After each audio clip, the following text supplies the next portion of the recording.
All right, rock and roll. Here we are in the aftermath of the State of the Union address. Welcome to the Scorched Earth Political Podcast for Wednesday, March 6th. I got to start getting these dates right. I've been a little askew, that's for sure. I'm your host, John. First off, if you could kindly enough, hit that subscribe and like button. Really means a lot to us. Leave some comments. I actually responded to a couple comments. Super producer Stacy kind of informed me, even though I think I'm a tech bro, I'm actually a Fred Flintstone. That's really the closest I get. I want to talk about a couple things before we get into basically the State of the Union and other things going on. This is a small podcast. We're hoping to grow. In spite of my lack of talent and humor and acumen, we seem to be doing okay. It's a work in progress. But I do want to highlight one of the listeners who's made some nice comments, been very complimentary of the podcast, even though it's been sketchy. Okay, we've had some moments. We're getting a little better. I don't know how far we have to go because I don't know how far we've come. It's like a Forrest Gump thing. But I want to do a big shout out to one of our listeners. It's her birthday today. Her name is Crystal. She's a very, very, very kind person. She's always been very nice, even when I am butchering stuff. I want to say something. There's a wise man, Crystal. This is for your birthday. A wise man once said, I can't change the past, but I would add, I also can't change the present. And that means I didn't get you a present. So, hey, happy birthday. I hope you have a fantastic day and you enjoy your birthday with your loved ones. All right. I also went into the store today, and let me tell you what my experience is as a guy in supermarkets or any type of store. I always inevitably pick the wrong line. There could be one person ahead of me and there could be 30 people in the other line. Literally do not get behind me, because the person ahead of me is trying to cash a third-party check that has Bitcoin in it and has literally Libyan money. Okay, they are going to call the manager's manager up to the desk. It's literally going to be a 30-minute debacle, right? So today I am checking out. Lines are about even. You always think, oh, I'm really going to get over on the man. Oh, yeah. I'm going to get in the shorter one, right? So I get in the lane. It's moving pretty good. There's a lady in front of me. She's probably got 8-10 items. Okay. And I'm like, all right, I'm moving through here, right? I'm going to go catch a movie. I'm going to go see Complete Unknown again for the second time. Really, really amazing movie. And she gets up, puts her stuff on the conveyor belt, and then she does the, what is she, a ninja? What the hell? And I look over and her husband is at the other register with his 20 items. Go, what the Sam Hill is going on here? And he saunters over, and then of course he says, excuse me. Now I got to move over. And why he plops his stuff down on the conveyor belt. I'm like, come on. I mean, come on. You can't take both lanes as a couple. I mean, God, how crappy is that? I'm like, time out. But, I don't say nothing. I don't want to say nothing. They could be a potential subscriber. Got to be careful. And this has happened to me in the last month, probably 2 or 3 times. Is this really a thing out there? Are human beings doing this? This is almost like a war crime in a market. It really is. If Donald Trump said we should imprison these people, I would say yes. I would finally agree with that guy on something, right? Oh my gosh, I'm telling you. It is just sights and wonders, right? Well, talking about that, we had the State of the Union address.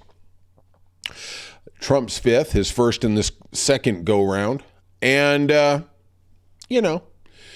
it was, he was laying out his agenda. I think we've pretty much seen his agenda. He's been, issuing so many executive orders that I think he probably got carpal tunnel. But the first thing that I noticed was, besides the fact that I wanted to kill myself, is J.D. Vance has to act like he's the big bad bully, right? The guy who married an Indian immigrant. Okay, I wonder how MAGA really gets down with that. And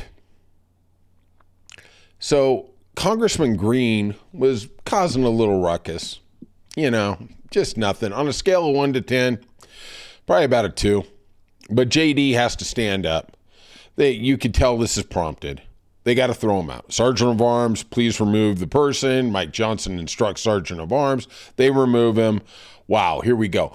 And I remember the clown, the total clown, Marjorie Taylor Greene, last year, wearing the hat, literally cajoling Joe Biden during his speech, and all he did is just smile. It is what it is. And, that's what it is with the real man or how about this? A real adult. Forget it. I mean, I'm still pissed off we haven't had a female president, but that's another story for another day. But at the end of the day, can't you take a little criticism? I mean, come on. Have you ever seen the British Parliament? I mean, that's like a WWE wrestling event, right? Oh my gosh. They go at it. They're doing everything but spitting on each other, and they probably have done that in their parliament. But, JD has to act like he's a badass. We'll see how this ends up. Right? So Trump tells us that he's just getting started. The first 100 days is like the honeymoon. Then we're going to get into the nuts and bolts. Like I've said, March 15th is coming. We're going to have to deal with the debt ceiling. They've got a month here. It's going to be a challenge. We will see what's coming. And when he says he's getting started, I think that's exactly what Thelma said to Louise as they were driving off the cliff. Yeah, we're getting it going now. Yeah. You sure are. I wish they were president. All right. So Trump spent several minutes defending his tariff policy. And like we've talked about, it's a tax. China sells a TV to Best Buy for $500. There's a 25% tax. Best Buy has to pay it. Now, if they put it on me and you to $625, that's up to them. But we're paying it. People in the United States are paying that tax. That is a tax. It's not some object thing. It's not coming out of the Chinese pockets. They may not sell as many. I give you that. But at the end of the day, they're not paying anything. So his tariffs over the last couple of days have sent the stock market and all the 401ks out there into the death spiral. I saw a thing on the stock market. I have some NVIDIA stock, believe me. I'm doing this podcast for love, not money, right? No. I have a couple shares of NVIDIA. And in the last 2 days, they wiped out the last 8 months of profit that stock has made. It's literally one of the 2 biggest companies in the world. And this guy, Trump with tariffs, is like Gazoo in the old, Flintstones series. The guy comes in, something bad will happen. That's Gazoo. And Trump said the tariffs would make America rich again and promote American industry. I am fascinated about this whole concept of promoting American industry, about how long it takes to get American industry up, the logistics. I know you remember, but in 2020, when we had disruptions to the supply chain, we couldn't get toilet paper, towels, sanitizer, diapers, and things like that. It literally took 1.5 years to get things back to function, right? And, I just don't understand where he's coming off with, we're going to have the auto industry back in Michigan in 2 weeks. I mean, okay. Yeah, sure we are. Now, the International Chamber of Commerce, not exactly a woke or liberal agency, warned Trump's tariffs, this is after a speech on Tuesday night, could ignite a global trade war that could plunge the world economy into a Great Depression-like event. All right. Well, that sounds wonderful. That's some optimism for your Wednesday. All right, we're just getting started, though. The Dow fell 1,300 points in the last 2 days. Great.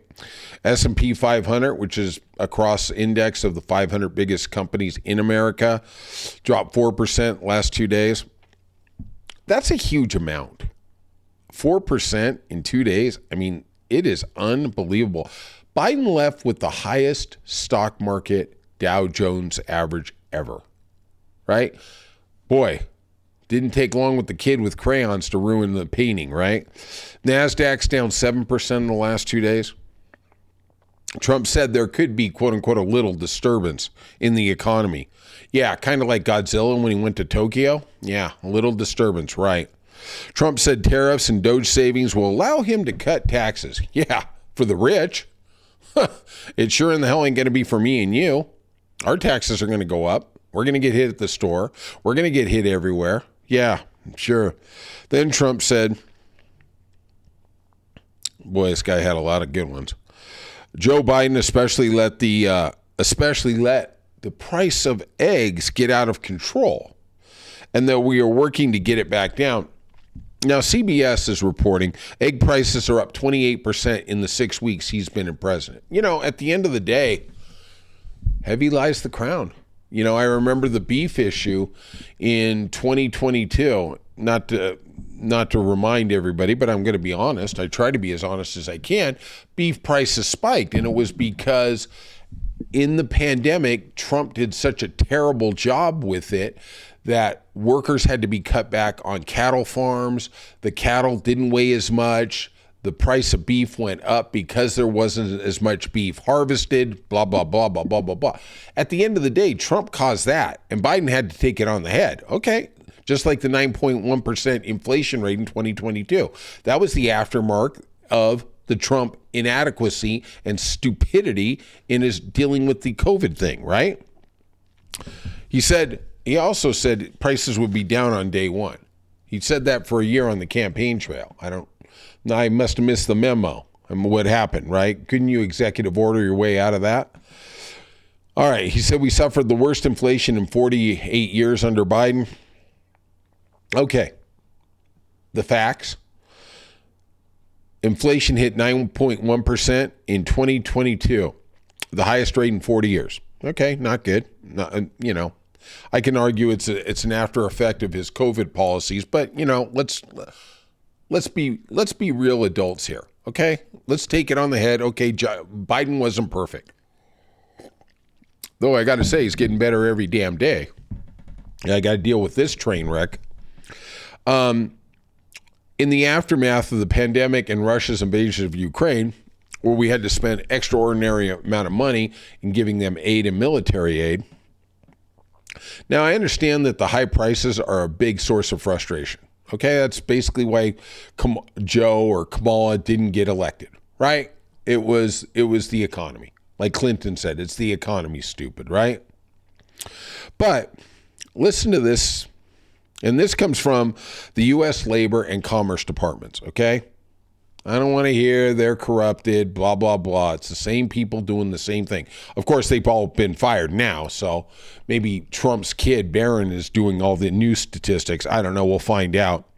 Since February 2020, before the pandemic, consumer prices have risen 22.8%.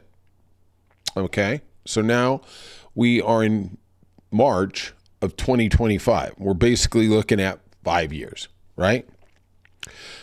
What are we looking at? 4.5% a year? Okay, that's a pretty steep thing. But now listen to this. While average wages have risen over 25.8%. So we're basically getting a point a year for wages, right? Wages have been climbing far faster than inflation the last 2 years. Joe, we miss you even more. Okay, look, I understand I understand people going to the store and seeing the sticker shock and going, oh, my money is just going away. But look at your check. You're making more than you did in 2020. I mean, that was part of the Build Back Better America. And, it's kind of like I've had this discussion with a lot of people. California passed a minimum wage for fast food restaurants. I believe it's $19. And everybody says, oh my God, it's going to destroy fast food. Hasn't touched it a bit. And then my question is, because I go to Vegas all the time and I see In-N-Out. In-N-Out is in Vegas. In-N-Out's here in Southern California where it was originated. The prices are the same. So over there, they're making, I don't know, $12 an hour. I think they make $12 an hour, $13 an hour. They're making a minimum of $6 an hour more here, but the prices are the same. Oh, wow. Oh, I guess the corporation isn't going to go bankrupt, right? Yeah, exactly. And I think, and I'm not an In-N-Out aficionado, I do like their food, but I think like 70% of their franchises are in California. Okay, wouldn't you think they'd raise the prices here versus all these other states? No, same price. Believe me, they can afford new menu boards, right? All right. Trump then said the previous administration cut the number of new oil and gas leases by 95% and closed more than 100 power plants. Oh boy, this guy just keeps rolling. Man, he's like Fred and Barney, the Stones, just keep rolling, right? All right, let's start with facts. The U.S. is currently the world leader in gas production, oil production. We are putting out 2 million barrels a day more than Saudi Arabia. We are putting out 12.9 million barrels a day. Wow, that's by the Petroleum Institute. Oh my God, wow. That's sure a liberal organization, isn't it? We're eclipsing the previous record last year, 2024. We eclipsed the previous record of 2019. That was Trump's last year before he decided to kill 1.5 million people, right? With his inept response to COVID. Let's not forget that. 2023 was also a high in the United States for natural gas production. Recent years have seen a rapid rise in green energy, right? Coal is on the decline, wind and solar are on the rise, right? That's why we've had 100 power plants close. It wasn't some nefarious green agenda. Well, I guess it was. We got cleaner, better power. We don't have coal. Coal is done. It's like disco, man. It's dead. And I like disco. You don't want to see my disco moves, okay? Hey, back off. Just back off, okay? Maybe we get 1,000 subscribers. Maybe I'll do some disco moves. I'm not promising. Just teasing it, right? So Trump, because he doesn't want to admit defeat, on his first day, he signed an executive order blocking federal leases on federal land for offshore wind farms and halting permits for wind projects. All right. That's going to get a lot done. Let's try and get coal back. Yeah, there you go. He says we're also going to balance the budget. We haven't done it in 24 years. Of course, that was a Democrat. Yep, that was. Bill Clinton balanced it for 3 straight years at the end of his second term. This is also from the guy who ran up a $7 trillion deficit in his first 4-year term, which was the highest of any president in history. He ran up a bigger deficit in 4 years than Obama did in 8, and Obama had to deal with the meltdown of 2008 banking crisis. All right. So let's just double down here. Let's go a little farther. Let's talk about Elon Musk and DOGE. You know, he made a lot of aspirations and links to how much they were saving.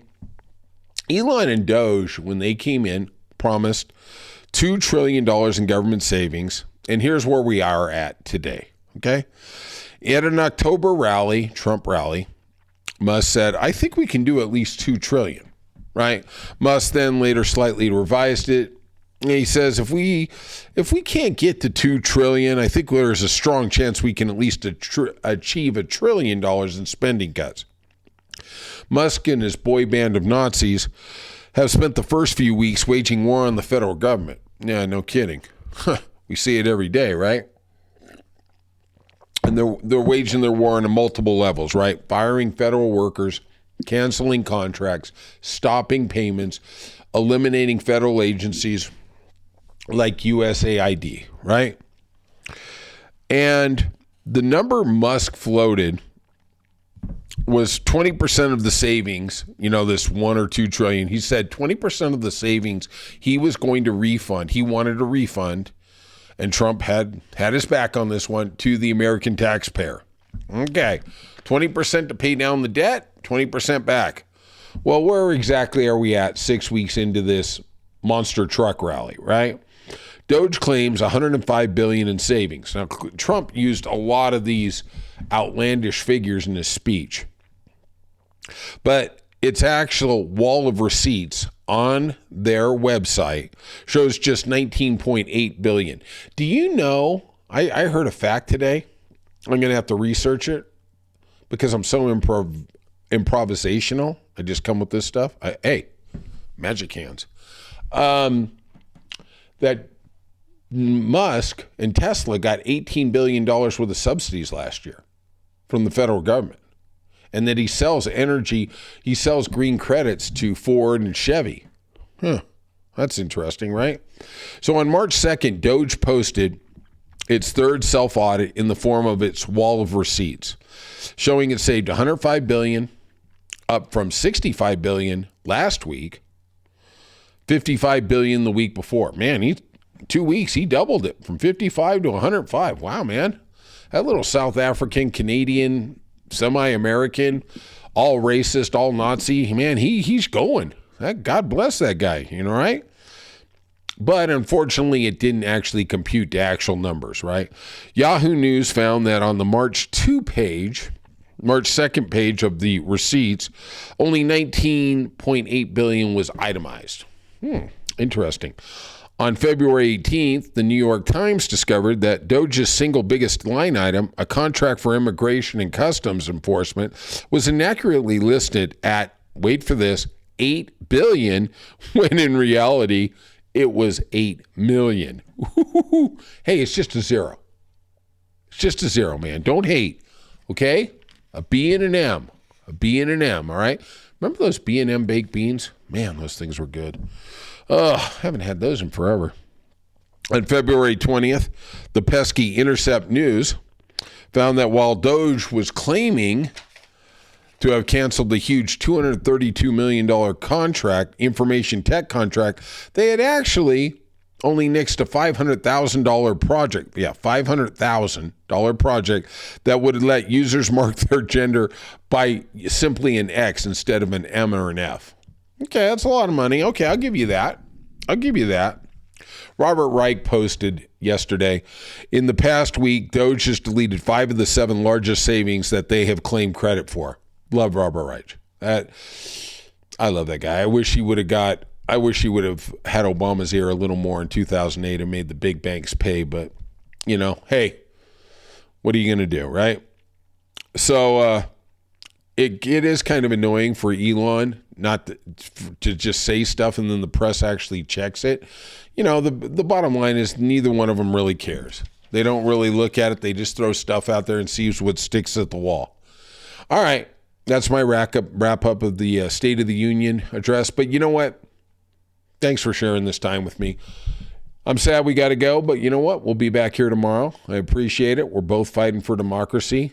We're taking no prisoners, telling no lies.